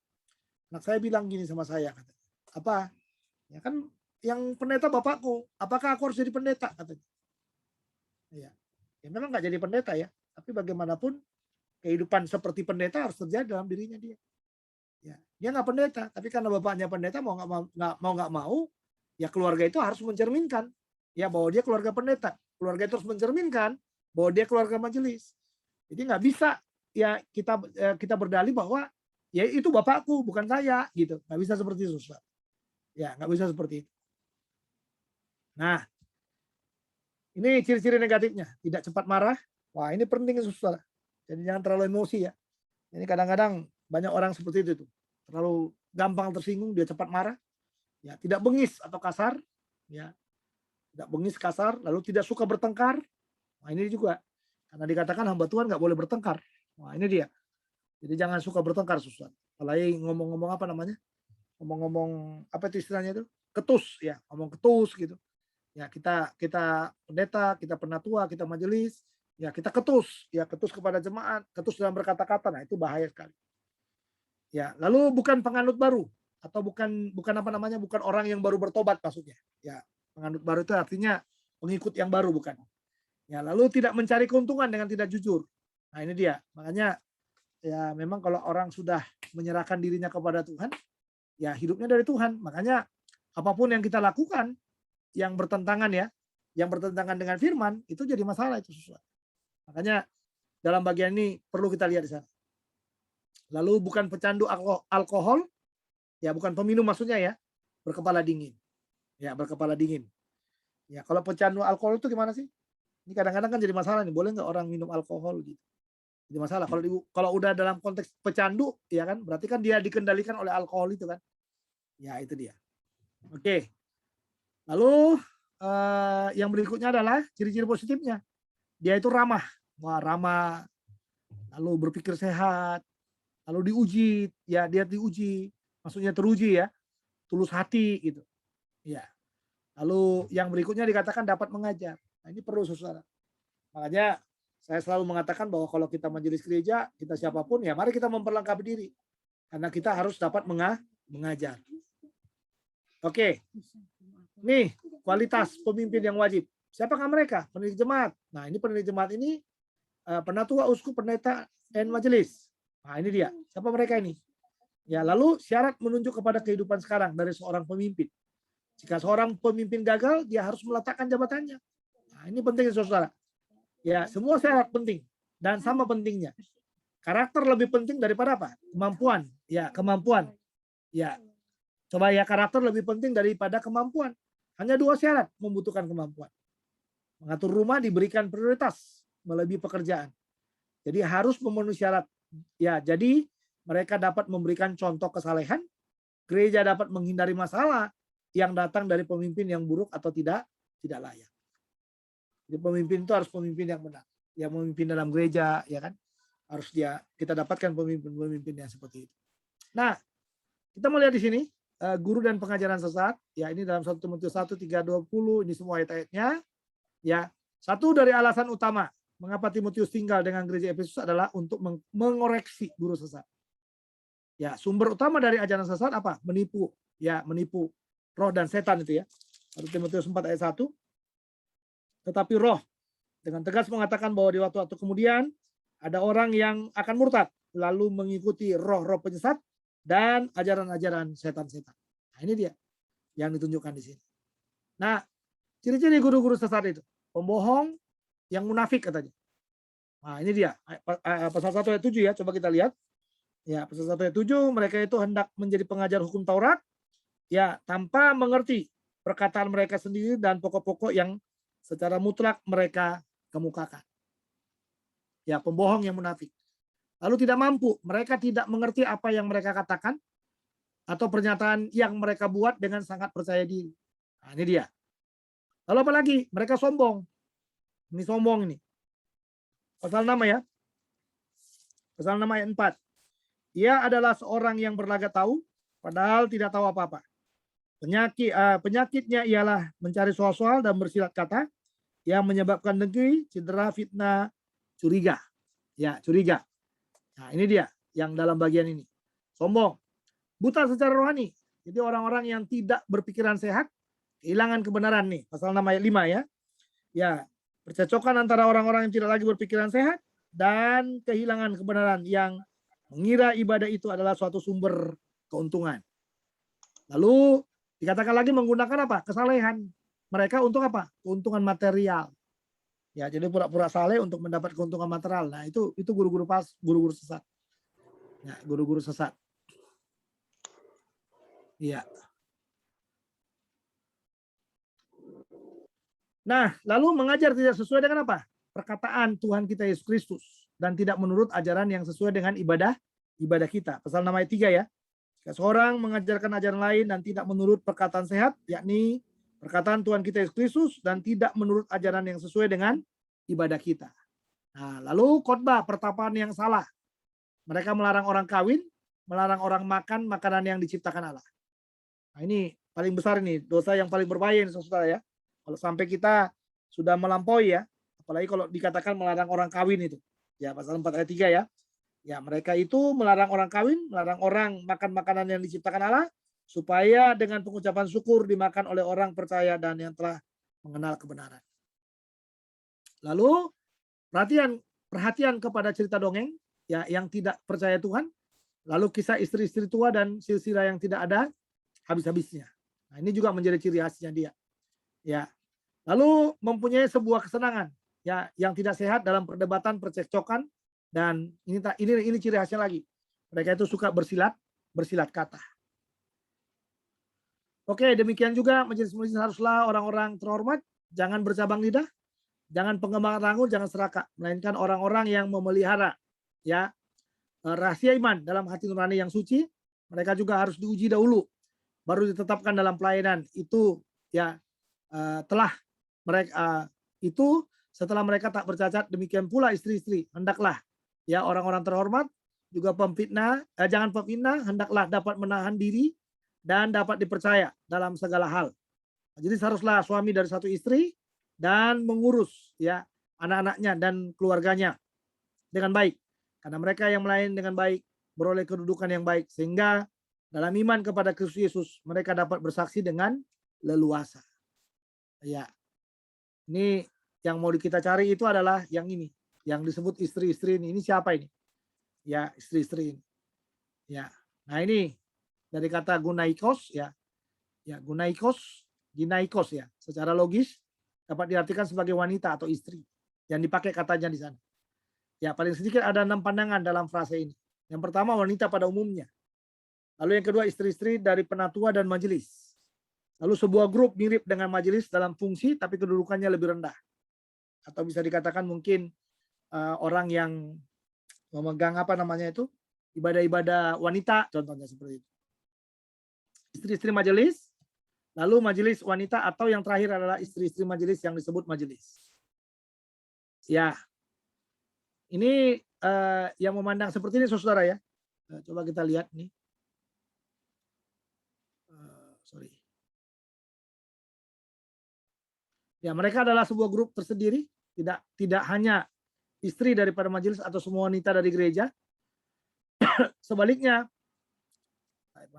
faktanya tidak ada paragraf khusus dan terpisah yang digunakan dalam menjelaskan kualifikasi penting mereka. Tetapi kualifikasi mereka ini disisipkan dalam syarat yang ditentukan untuk majelis. Dengan kejelasan yang sama menunjuk bahwa wanita tidak boleh dianggap sebagai urutan ketiga dalam gereja. Jabatan kemajelisan dengan persamaan dan memberkati dengan persamaan kekuasaan kepada majelis. Nah, ini dari bukunya William Hendrickson ya, Pastoral Epistle ya, dan Donald Guthrie ini ya. Catatan ini. Ya, tentang wanita tadi ya, Bapak Ibu. Nah, bukti dari istri-istri majelis. Nah, ini kalau ini adalah istri-istri majelis ya. Tadi uraian dari 6 itu. Ya, uraian dari 6 itu. Iya. Ini dari Warren Wiersbe. Ya, ini bukti dari istri-istri majelis itu ya. Iya. Lalu ini dari buku-buku ini, kalau Anda bisa lihat dengan baik. Lalu bukti untuk majelis wanita. Nah, ini dari buku-buku ini didapatkan. Ya. Nah, efek dari pengajaran sesat ini yang harus kita lihat. Jadi siapa ini wanitanya yang disebut di sini? Nah, ini dia, wanita pada umumnya, istri-istri dari penatua dan majelis, sebuah grup, atau yang mana ini yang kita pakai di sini? Ya. Ya, di dalam 1 Timotius 3 ayat 11 itu ya. Ayat 11 tadi itu. Ya. Demikianlah pula istri-istri, hendaklah orang terhormat, jangan fitnah, hendaklah dapat menahan diri dan lain sebagainya. Kalau saya lebih setuju ini menunjuk kepada yang di sini. Ya, istri-istri dari penatua dan majelis. Ya, karena kadang-kadang istri itu kan jadi masalah juga, Saudara. Kita melayani, istri kita jadi masalah. Ya kan? Ya. Nah, itu sering terjadi kan? Kita bisa melihat sering terjadi. Nah, ini makanya beberapa bukti yang dikatakan ini. Ya, Oke. Efek dari pengajaran sesat, ya, memperkembangkan perdebatan dan diskusi yang tidak membuahkan hasil daripada pekerjaan Tuhan. Lalu mengakibatkan benci, perselisihan, dendam, kecurigaan, dan pergesekan. Ya, konstan ini. Lalu orang-orang menyimpang jauh dari iman ya. Nah, ini efek dari pengajaran sesat. Jadi, lihatlah itu, kalau pengajaran sesat mulai muncul, perdebatan dan diskusi itu pasti tidak ada hasilnya. Ya, lalu mengakibatkan apa? Benci, perselisihan, dendam, kecurigaan, dan pergesekan konstan. Yang konstan. Lalu orang-orang menyimpang jauh dari iman. Nah, respon kepada pengajar ya dan ajaran sesat ini apa? Disiplin, menyerahkan pengajaran sesat kepada iblis untuk diajar tidak menghina Tuhan. Nah, itu 1 Timotius 1 ayat 20 itu ya. Ya, di antara mereka Hymenaeus Alexander yang telah kuserahkan kepada iblis supaya jera mereka menghujat. Ya. Lalu respon yang kedua apa? Ajaran yang membangun, memberantas doa yang salah dengan mengajarkan segala sesuatu diciptakan Tuhan itu baik dan harus diterima dengan ucapan syukur. Ya, ucapan syukur. Itu pasal 4 ayat 4 sampai 6. Karena semua yang diciptakan Allah itu baik dan suatu pun tidak ada yang haram. Jika diterima dengan ucapan syukur, sebab semuanya itu dikuduskan oleh firman Allah dan oleh doa.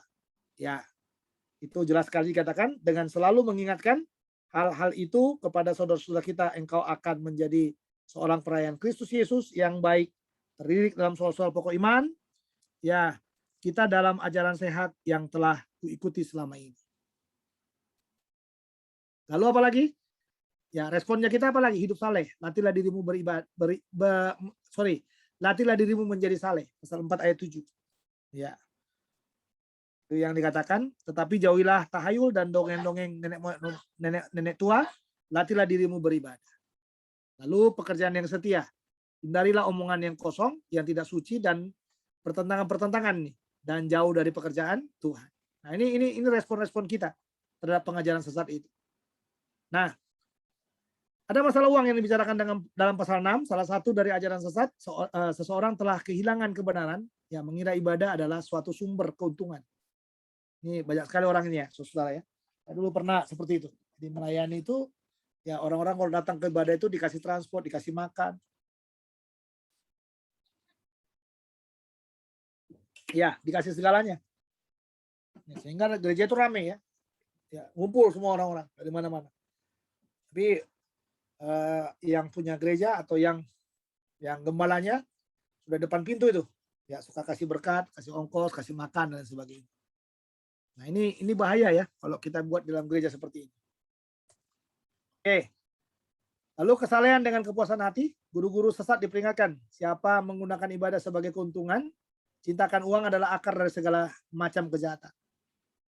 Orang-orang yang ingin kaya jatuh ke dalam pencobaan dan sebuah perangkap lagi. Nah, makanya dikatakan kesalehan dengan kepuasan hati, contoh dari Ayub nih.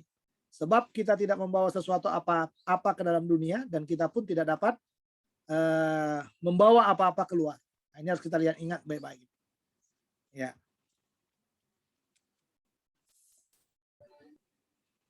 Nah, contoh kesalehan dengan kepuasan hati, contoh dari Paulus. Farisi berasal dari keluarga terkemuka, meninggalkan kekayaan dan keamanan ketika dia pergi ke dalam pelayanan. Ya, lalu dikatakan asal ada makanan dan pakaian cukuplah. Nah, ini dia. Jadi bahasa Yunani untuk kata pakaian cukup, ya umum untuk perlindungan. Lalu kebutuhan dikatakan ada makanan, ada air, ada baju, dan tempat berlindung. Nah, ini kalau Paulus, kalau ada makanan cukuplah katanya. Pokoknya dia bisa pelayanan. Ya, jadi nggak usah terlalu mikir ya, nggak usah terlalu mikir. Ya, saya mungkin terjebak juga ini dengan apa yang diyakini Paulus ini ya. Sampai sekarang saya seperti itu ya, cukuplah. Setelah ada segalanya cukup, apa yang ada apa namanya dinikmati gitu. Ya, kayak kalau nggak ada ya kita diam, ya kalau ada ya kita syukuri gitu. Nah, itu penting ya, saudara ya. Hamba Tuhan itu penting hidup seperti itu. Ya. Oke. Nah, lalu bagaimana untuk mempunyai jabatan sebagai pendeta yang berguna? Nah, ini dikatakan ya, dalam kehidupan publik. Bentar ya Bapak Ibu.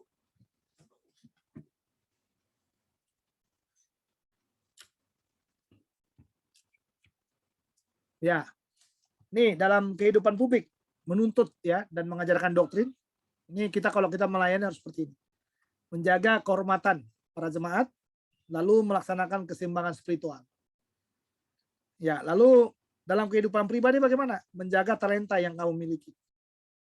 Lalu lihat hidupmu dan doktrin. Ya, doktrin yang kita ajarkan itu. Nah, ini kembali lagi ke konteks yang tadi, Raja Segala Zaman itu. Oke, saya rasa di bagian pertama cukup. Silakan kalau ada yang mau bertanya. Ya, untuk 1 Timotius ya cukup sampai di situ. Nanti supaya kita bisa masuk ke 2 Timotius. Kalau ada yang mau bertanya silakan mau bertanya.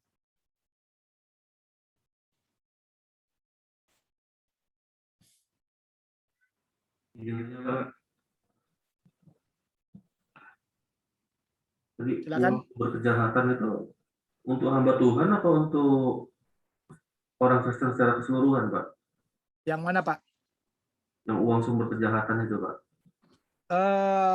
Sorotannya sebenarnya untuk semua, ya.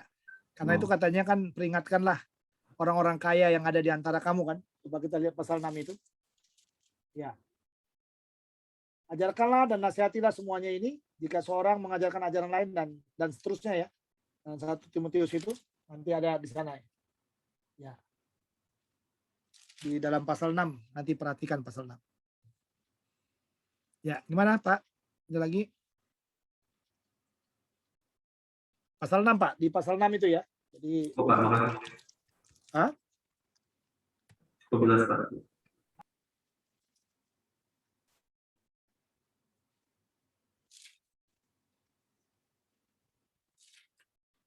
Ya.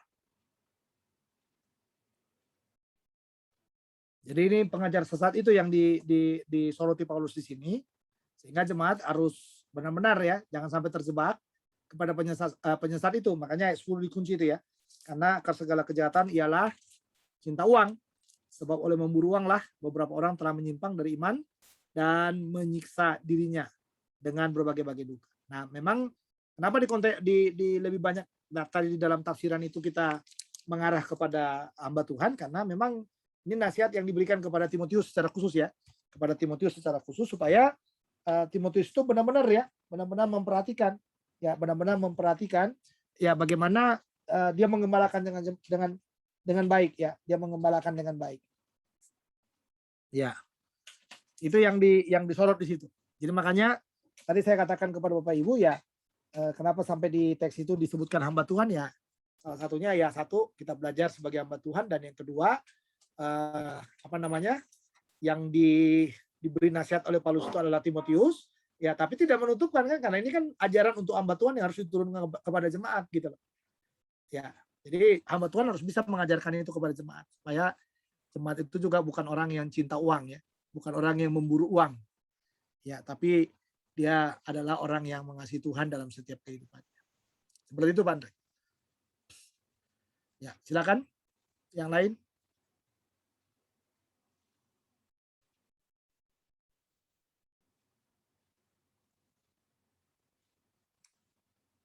Oke, kalau tidak ada saya mau lanjut ke 2 Timotius ya, supaya kita lihat bersama-sama.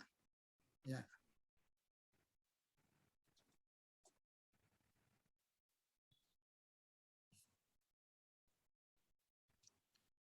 Nah ini dia 2 Timotius. Ya. Nah ini judulnya suara doktrin. Ya. Jadi doktrin melawan oposisi. Jadi kebenaran dalam Alkitab itu harus mampu melawan apa? Melawan oposisi. Nah jadi gereja itu sangat banyak oposisinya ya. Dan oposisi itu ada 2 oposisinya.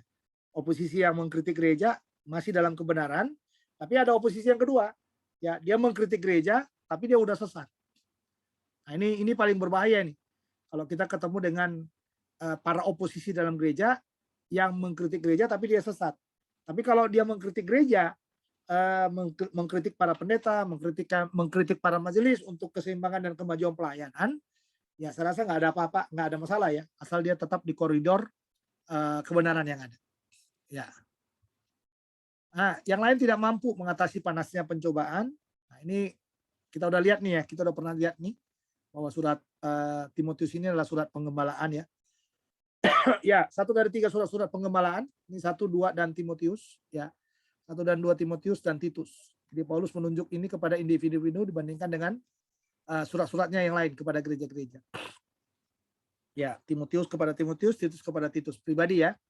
Nah, bukti eksternal pengesahan untuk penulisan surat-surat Paulus sebagai surat lainnya. Ya, kecuali Roma dan 1 Korintus, bukti internal dikatakan surat tersebut menyatakan penulisan surat-surat Paulus. Ya. Dan berisi karakter tipe surat-surat Paulus. Nah, ini udah benar nih, ya. Nah, tempatnya dari Roma ke Efesus ya. Ya, tempat asalnya. Ini Paulus menulis ya. Dikatakan 2 Timotius kepada rekan perjalanannya Timotius, ya 5 tahun kemudian setelah suratnya yang pertama. 5 tahun setelah surat yang pertama ya Bapak Ibu. Nah, lalu beranggapan bahwa Timotius masih tinggal di masih tinggal di Efesus.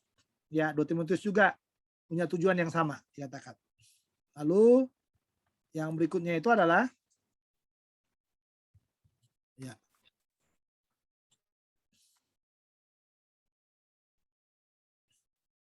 Ini surat tersebut ditulis dari Roma ya. Ya, selama Paulus dipenjara di Roma untuk yang kedua kalinya setelah pembelaannya yang pertama. Jadi agak berbeda ya. Tempat penulisannya itu agak berbeda. Ya, dengan 1 Timotius tadi. Karena memang di 2 Timotius inilah, misalnya coba lihat di sana, 2 Timotius pasal yang keempat. Ya. Ayat 1, di hadapan Allah dan Kristus Yesus yang akan menghakimi orang yang hidup dan yang mati, aku berpesan dengan sungguh-sungguh ya kepadamu demi pernyataan dan demi kerajaan Allah dan lain sebagainya. Lalu ayat 6, mengenai diriku, darahku sudah mulai dicurahkan sebagai persembahan dan saat kematianku sudah dekat. Ini luar biasa saudara. Karena memang Paulus tahu, Paulus sudah mengetahui bahwa apa? bahwa dia akan segera dieksekusi. Makanya dia katakan saat kematianku sudah dekat.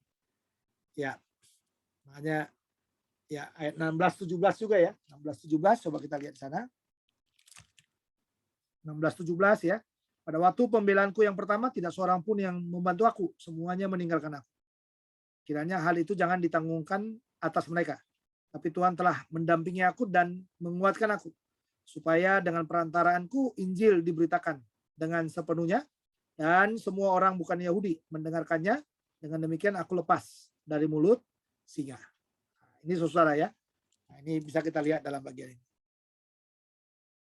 Ini tempatnya dari Roma. Ya. Selama Paulus di penjara katanya ya. Selama Paulus di penjara di Roma untuk kedua kalinya. Ini tempatnya. Jadi dia menulisnya dari penjara Roma. Jadi hampir sama dengan Filipi ya. Ya, bersama dengan Filipi, Kolose itu ya. Nah, penanggalannya 2 Timotius, urutan kejadian tahun-tahun terakhir Paulus tidak jelas. Jadi berikut adalah perpaduan dari data-data eksternal itu. Ya, di penjara di Roma, Februari Paulus menulis ke Efesus ya, Kolose, Filemon dan Filipi. Ya, martir dari Yakobus di sini. Ya, lalu bebas dari penjara lagi. Nah, ini semua ini catatan-catatannya. Ya. Petrus pergi ke Roma dan lain sebagainya. Ini penanggalan-penanggalan ya yang berkaitan dengan itu. Nah, lalu Paulus di Kreta dikatakan. Nah, ini dikatakan sana. Titus ditulis dari Asia Kecil. Nah, 2 Timotius ditulis dari Roma. Ini dia.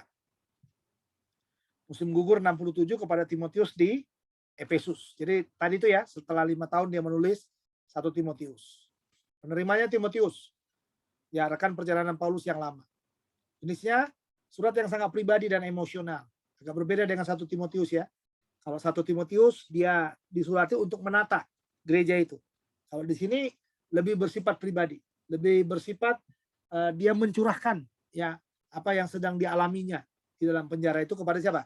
Kepada Timotius. Nah, peristiwanya ini tadi ya ditulis 5 tahun setelah 1 Timotius.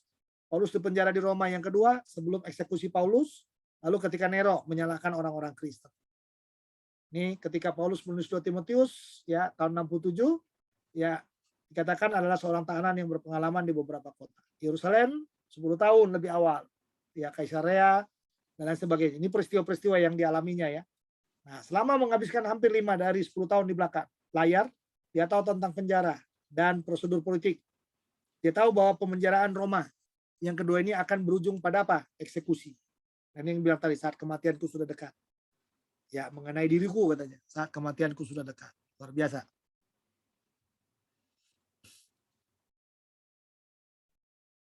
Nah, sejak Paulus ya tidak mengharapkan hidup yang lebih lama lagi di penjara Roma, dia minta Timotius untuk segera datang padanya sebelum musim dingin. Ya, ini dalam 2 Timotius pasal yang keempat ayat 9 sampai 21. Nah, karakteristiknya surat ini untuk anak didik Paulus yang lebih muda adalah unik karena ini merupakan tulisan yang masih ada. Lalu surat ini menyediakan penjelasan perjanjian baru yang paling jelas yang mana dibutuhkan untuk eksposisi. Nah, itu pasal 4 ayat 2 itu ya. Timotius 4 ayat 2. Jelas itu, beritakanlah firman, siap sedialah, baik atau tidak baik waktunya, nyatakanlah apa yang salah, tegurlah, nasihati dengan segala waktu dan dalam pengajaran. Nah, ini dia.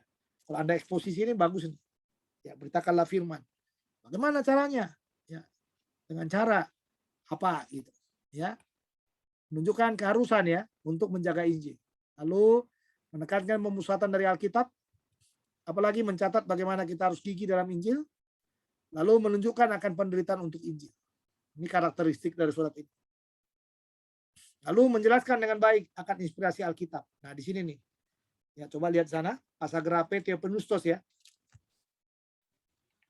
Kalau dalam bahasa Yunani itu ayat 16 itu, segala tulisan yang diilhamkan Allah itu pasagrape theopneustos. Theopneustos ya. Jadi semua tulisan itu napasnya Tuhan. Ya, jadi semua tulisan yang ada dalam Alkitab ini, itu tadi yang adalah napasnya Tuhan itu, dikatakan memang bermanfaat untuk mengajar, untuk menyatakan kesalahan, untuk memperbaiki kelakuan, dan untuk mendidik orang dalam kebenaran. Ya, ini fungsinya. Dengan demikian, tiap-tiap manusia kepunyaan Allah diperlengkapi untuk setiap perbuatan baik. Ya. Ini kata kuncinya.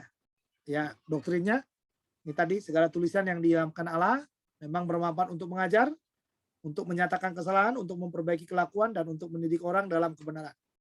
Dengan demikian tiap-tiap manusia kepunyaan Allah diperlengkapi untuk setiap perbuatan baik.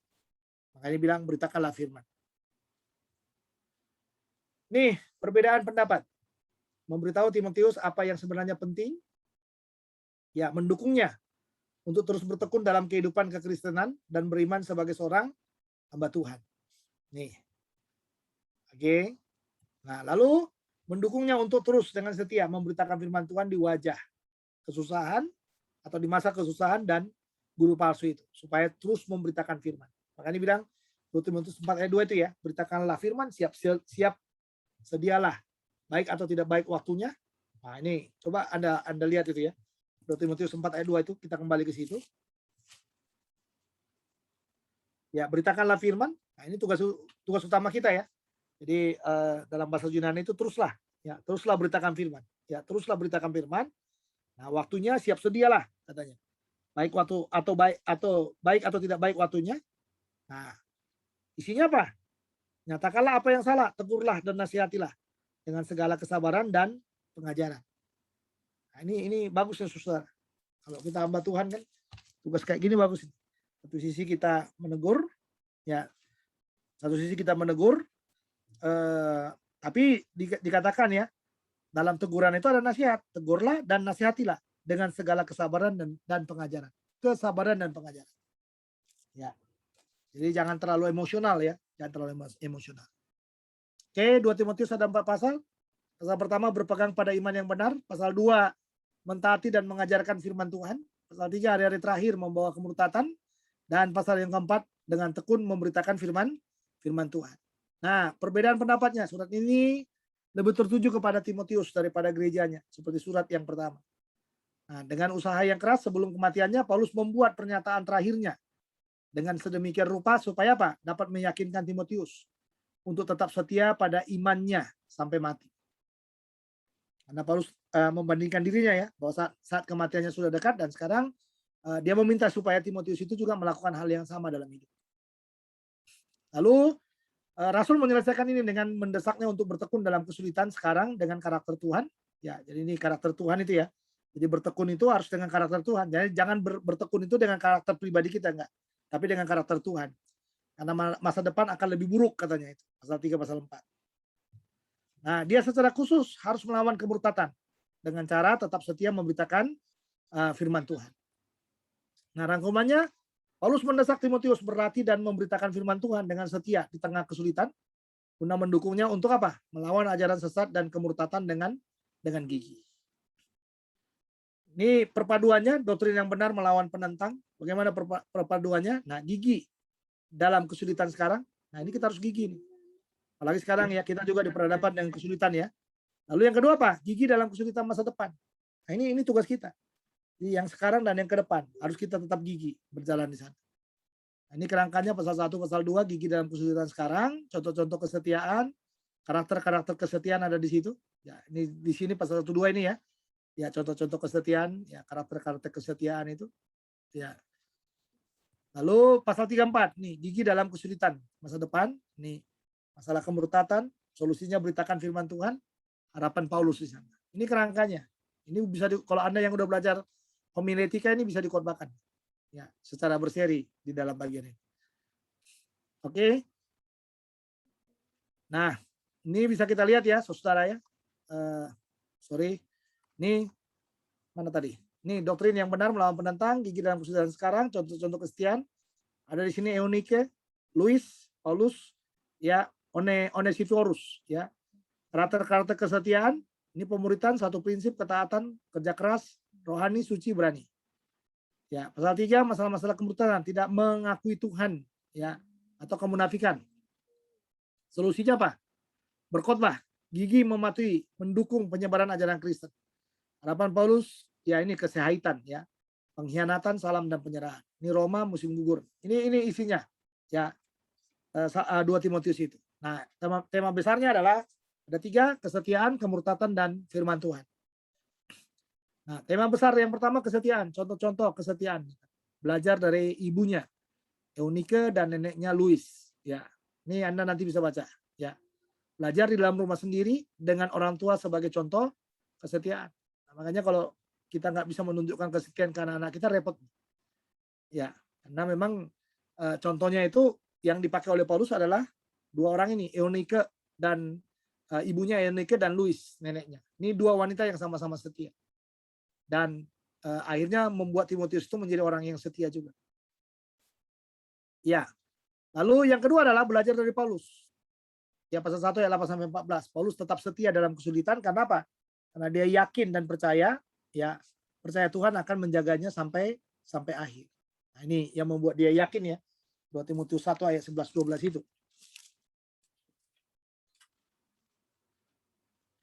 Untuk Injil inilah aku telah ditetapkan sebagai pemberita, sebagai rasul, dan sebagai guru. Itulah sebabnya aku menderita semuanya ini, tetapi aku tidak malu. Karena aku tahu kepada siapa aku percaya, dan aku yakin bahwa dia berkuasa memelihara apa yang telah dipercayakannya kepadaku hingga pada hari Tuhan. Ya. Nah, ini. Lalu, ini lagunya ya, aku tahu siapa yang kupercaya. Aku tidak tahu kenapa Tuhan mengasihiku, mengapa layak kasih Kristus menebusku untuk menjadinya. Nah, lagunya itu, tapi ku tahu yang ku percaya dan aku yakin kan kuasanya. Dia menjaga yang ku taruhkan hingga akhirnya kelak. Nah, itu dia. Ini versi lain ya. Kalau versi Kidung Jemaat seperti itu. Oke, ini tentang kesetiaan lagi, belajar dari Onesiphorus. Ya, Onesiphorus tidak malu mempunyai teman Paulus sebagai narapidana. Ya, dia terus dengan giat mencari Paulus dan akhirnya menemukannya. Coba lihat dalam, mungkin saudara belum pernah mendengar istilah Onesiphorus ini. Mari kita lihat ayat 15. Ya, engkau tahu bahwa semua mereka yang di daerah Asia kecil berpaling daripadaku, termasuk Figelus dan Hermogenes. Tuhan kiranya mengerjakan rahmatnya kepada keluarga Onesiphorus, ya, yang telah berulang-ulang menyegarkan hatiku. Ia tidak malu menjumpai aku di dalam penjara. Ketika di Roma, ia berusaha mencari aku dan sudah juga menemui aku. Kiranya Tuhan menunjukkan rahmatnya kepadanya pada harinya. Betapa banyaknya pelayanan yang ia lakukan di Efesus, engkau lebih mengetahuinya daripadaku. Ternyata dia si Onesiphorus ini juga di Efesus ternyata dia aktif juga. Makanya dikatakan dia terus dengan giat mencari Paulus dan akhirnya menemukannya. Nah, ini dia karakter-karakter kesetiaan. Yang pertama siapa? Prajurit. Nah, ini Anda ini ya, para militer nih. Ya, berperang dengan baik. Seorang prajurit harus memisahkan dirinya dari hal-hal duniawi sehingga dia bisa konsentrasi pada tugasnya dan menyenangkan pemimpinnya. Nah, ini dia. Ya. Kalau kita lihat ya 2 Timotius 2 ayat 3 sampai 4. Ya. Ikutlah menderita sebagai seorang prajurit yang baik dari Kristus Yesus. Seorang prajurit yang sedang berjuang tidak memusingkan dirinya dengan soal-soal kehidupannya, supaya dengan demikian ia berkenan kepada komandannya. Ya. Jadi nggak pusing ya. Itu karakter kesetiaan itu. Atlet. Ya, ayat 5 itu, ayat 5. Seorang olahragawan hanya dapat memperoleh mahkota sebagai juara apabila ia bertanding menurut peraturan-peraturan olahraga. Ya. Jadi seorang atlet dikatakan tidak dapat memenangkan pertandingan jikalau dia tidak mentaati peraturan. Dia harus ikut aturan. Mulai dari sebelum bertanding sampai sudah bertanding. Ya, menjaga dirinya, menjaga berat badannya dan sebagainya. Petani. Ini pasal 2 ayat 6 sampai 13, seorang petani harus bekerja keras untuk mendapatkan hasil panen yang baik. Nah, ini kesetiaan. Kalau kita lihat di sini ya, kesetiaan sama dengan setia pada Kristus. Komandan kita mengikuti hukum Tuhan dan bekerja keras. Itu kesetiaan. Ya, itu kesetiaan. Nah, tema besar yang kedua yaitu kemurtatan. Nah, ini Paulus mendata 18 karakter. Ya, hari terakhir yang adalah sasaran yang mudah untuk ajaran sesat. Nah, ini dia. Waktu yang akan menjawab ketika manusia menolak ajaran yang benar. Pasal 4 ayat 3 sampai 4 itu ya. Ya, dikatakan sana karena akan datang waktunya. Nah, ini kata kuncinya. Orang tidak dapat lagi menerima ajaran sehat, tetapi mereka akan mengumpulkan guru-guru menurut kehendaknya untuk memuaskan keinginan telinganya. Mereka akan memalingkan telinganya dari kebenaran dan membukanya bagi nogeng. Lalu apa lagi? Menasihati Timotius agar menghindari orang-orang yang seperti demikian. Ya, itu ayat 5 itu dikatakan ya. Tetapi kuasailah dirimu dalam segala hal, sabarlah, menderita, lakukan, dan seterusnya. Ya, jadi jangan hidup dengan orang itu.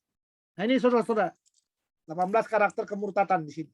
Menurut 2 Timotius ini ya, mencintai dirinya sendiri, mencintai uang, sombong, tinggi hati, kejam, tidak patuh pada orang tua, tidak bisa bersyukur, tidak kudus, tanpa kasih, tidak pemaaf, memfitnah, tanpa pengendalian diri, apalagi brutal, tidak mencintai kebaikan, pengkhianat, gegabah, congkak, dan mencintai kenikmatan ya daripada Tuhan, mencintai kenikmatan daripada Tuhan.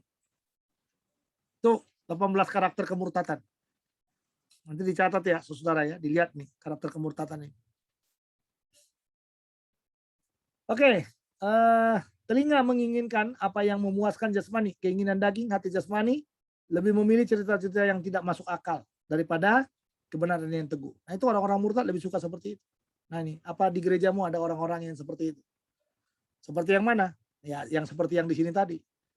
Ya, ada nggak di gereja kita yang kayak gini? Atau yang di sini? Yang di sini nih. Yang duniawi banget di gerejanya. Ya. Lalu tema besar ketiga Alkitab. Pandangan Paulus tentang Alkitab, ini dia inspirasinya. Yang saya bilang tadi pasa grape theopneustos itu, ya ternyata pasa grape theopneustos itu berguna untuk apa? Mengajar, memarahi, mengkoreksi, melatih dalam kebenaran.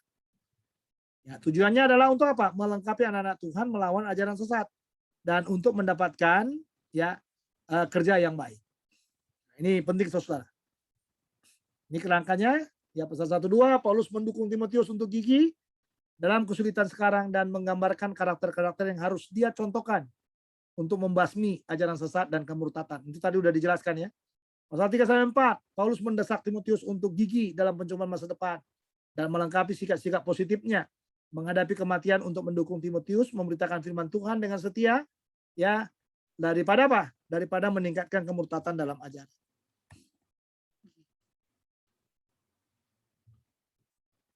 Ya, ini penerapannya buat kita. Penerapan dari kitab ini. Adakah sesuatu yang lebih berkuasa daripada firman Tuhan? Metode, logika, atau mengajarkan ajaran sesat? Oke. Sekalipun ajaran yang benar bukan hanya satu yang dibutuhkan, tetapi adalah hal yang terpenting katanya. Ya. Apakah kamu dikatakan tuh? Apakah kamu Onesiphorus menegakkan pengakuan Kristen dalam pencobaan dan penyiksaan, karakter kesetiaan? Apa yang kau miliki? Prajurit, atlet dalam pelatihan, petani yang kerja keras. Apalagi, apakah engkau mengalami kemurtatan dalam pelayananmu? Kemurtatan tanda petik ya. Kita udah mulai berpaling duniawi, kita tidak lagi biblical hidupnya gitu ya. Itu perlu kita lihat. Apa yang bisa kau lakukan untuk bertahan? Nah, refleksikan pada kesaksian apa yang akan kau tulis pada akhir hidupmu. Dukungan apa dan tantangan apa untuk generasi selanjutnya. Paulus itu jelas di situ. Makanya saya suka ya, pasal 6 sampai 8 itu. 2 Timotius 4 ayat 6 sampai 8 itu. Mengenai diriku, darahku sudah mulai dicurahkan sebagai persembahan dan saat kematianku sudah dekat. Aku telah mengakhiri pertandingan yang baik, aku telah mencapai garis akhir, dan aku telah memelihara iman. Sekarang telah tersedia bagiku mahkota kebenaran yang akan dikaruniakan kepadaku oleh Tuhan, Hakim yang adil, pada harinya, tetapi bukan hanya kepadaku, melainkan juga kepada semua orang yang merindukan kedatangannya. Ya, simpulannya, kesaksian yang efektif di sini ada, ya, aku telah mengakhiri pertandingan yang baik, aku telah mencapai garis akhir, dan aku telah memelihara iman. Aku telah mengakhiri pertandingan yang baik, selesai tugas. Aku telah mencapai garis akhir. Berarti kalau dibilang mencapai garis akhir, ya dia finish dengan baik. Ya, atau mungkin dia sampai ke situ. Dan aku telah memelihara iman. Ya, sampai akhir dia pelihara iman. Ya, ini yang dilakukan oleh siapa? Oleh atlet, apa namanya itu, prajurit, atlet, dan juga petani. Ya, kesaksian yang efektif itu. Jadi nasihat Paulus untuk Timotius adalah benar. Nah, yang berikutnya, kesimpulan yang kedua, kemenangan akhir. Sekarang telah tersedia bagiku mahkota kebenaran yang akan dikaruniakan padaku oleh Tuhan, Hakim yang adil pada harinya. Tetapi bukan hanya kepadaku, melainkan juga kepada semua orang yang merindukan kedatangannya. Nah, ini dengan penghargaan di depan, tugas di tangan terasa lebih lebih ringan. Nah, ini kemenangan akhir kita. Nah, ketika kita bertemu Yesus, ini lagunya yang akan kita nyanyikan, ya seringkali waktu terasa panjang. Pencobaan susah dipikul, kita tergoda untuk mengeluh dan putus asa. Tapi Kristus akan segera muncul untuk mendapatkan mempelainya. Semua air mata akan berakhir di hari abadi Tuhan. Semua berharga ketika kita bertemu Yesus. Pencobaan hidup terlihat kecil ketika kita bertemu Yesus. Sekilas pandang wajahnya akan menghapus semua duka. Dengan berani menyelesaikan pertandingan sampai akhir. Bagian bait yang kedua, ya, terkadang langit terlihat begitu gelap tanpa cahaya. Kita terombang-ambing dan tak ada yang menolong. Tapi ada satu di surga yang tahu kepedulian kita yang terdalam. Biarlah Yesus menyelesaikan masalahmu. Datanglah padanya dalam doa. Semua berharga ketika kita bertemu Yesus. Pencobaan hidup terlihat kecil ketika kita bertemu Yesus. Sekilas pandang wajahnya akan menghapus semua duka. Dengan berani menyelesaikan pertandingan sampai akhir. Oke, dan seterusnya. Ini judulnya, ya, Timotius adalah satu dari buku yang biasa disebut surat penggembalaan, yang baik karena ditujukan pada individu, bukan gereja, dan merupakan tulisan Paulus yang terakhir. Ya, karakteristiknya penjelasan yang paling penting dari Alkitab, eksposisi perjanjian baru yang paling jelas. Ini ya, penting menjaga firman Tuhan, lalu pusat dari Alkitab, bertekun dalam firman Tuhan, menderita dalam firman Tuhan. Sampai di sini Bapak Ibu. Kalau ada yang mau bertanya silakan. Kalau tidak ada yang bertanya, kita akhiri. Ya, tugas saudara adalah membuat 5 penerapan dari 1 Timotius, lalu 5 penerapan dari 2 Timotius. Ya. Jadi sekali lagi ya, tugas saudara, tugas akhirnya adalah membuat 5 penerapan dari pelajaran 1 Timotius tadi yang saudara sudah dengarkan, dan 5 penerapan dari pelajaran 2 Timotius yang saudara sudah dengarkan. Ya. Penerapannya aja. Jadi apa yang saudara dapatkan, apa yang mau saudara terapkan dari pelajaran 1 Timotius itu, dan apa yang saudara mau terapkan dari pelajaran 2 Timotius. Masing-masing 5-5 aja. Ya. Misalnya salah satu contoh ya, dengan mempelajari 1 Timotius, saya mengerti bahwa pengajar sesat itu, guru palsu itu sangat berbahaya. Mulai hari ini saya harus berhati-hati ya di dalam pelayanan melihat pengajaran daripada guru-guru palsu itu, contohnya seperti itu. Ya. Atau apa lagi? Ya, misalnya dalam ibadah saya diingatkan bahwa saya harus berperan sesuai dengan fungsi saya. Contohnya seperti itu. Karena tadi kan laki-laki bagaimana, wanita bagaimana kan? Jadi semua orang itu harus beribadah pada tempatnya. Contohnya seperti itu. Ya. Baik. Ada yang mau ditanya? Kalau nggak ada kita sudahi sampai di sini. Ketemu lagi pada minggu terakhir, minggu besok kita akan melihat Titus dan Filemon yang terakhir. Ya, Titus dan Filemon yang terakhir. Yang akan kita pelajari bersama-sama. Ya, puji Tuhan.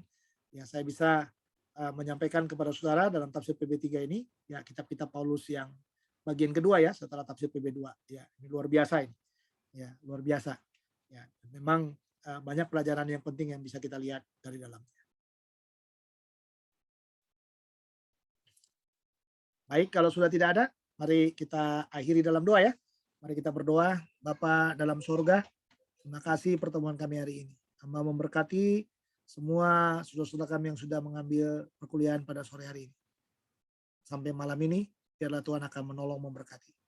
Masih ada waktu kami 1 jam ke depan untuk menyelesaikan tugas akhir dari perkuliahan ini. Biarlah Tuhan memberi hikmat akal budian daripada Tuhan, supaya kami boleh menyelesaikannya dan nama-Mu dimuliakan di atas segalanya. Terima kasih Tuhan buat semua kebaikan demi kebaikan-Mu, rahmat-Mu yang tak berkesudahan bagi kami. Kami sangat percaya bahwa ada Tuhan yang selalu menjaga kami dalam semua pergumulan, dalam keluarga, dalam masa depan.